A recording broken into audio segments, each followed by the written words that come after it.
Hello. So we're coming to the end of 2020. For a lot of people, they can't wait to get out of 2020, right?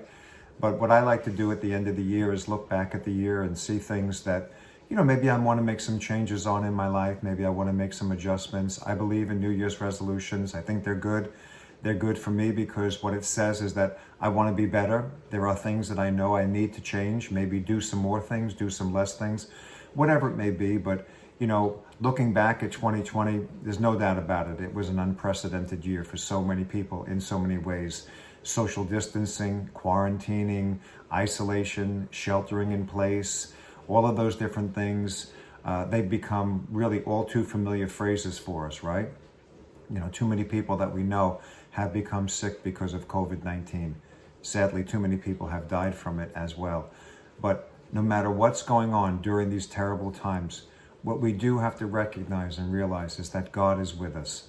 He'll never leave us. He'll never forsake us. He's always with us.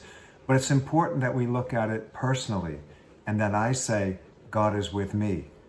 It's easy for me to say God is with us, but it's another level to be able to say God is with me, that God cares about me. And no matter what I'm facing, no matter what you're facing, we have to recognize that we're not alone in it, that God is with us. And maybe He'll remove the problem, or maybe He'll just give us the strength to be able to get through the problem. And the way that we do that is we find our hope and we find our strength in the scriptures. The Bible is such a resource for us. It's such a thing that helps us. In Hebrews, it describes it as the word is an anchor for our soul. It keeps us rock solid. It keeps us steady. But we've got to develop these habits. We've got to work on these habits to stay in the Word, more often, to be able to read the Word and study the Word. And it's not just reading it like a marathon, trying to get through it. It's reading it to be able to take it in. In the book of Psalms 119, 114, it says, "You are my shield, you are my hiding place. I hope in your word." It goes on to say that I rise before the dawning of the morning and I cry out for help because I hope in your word.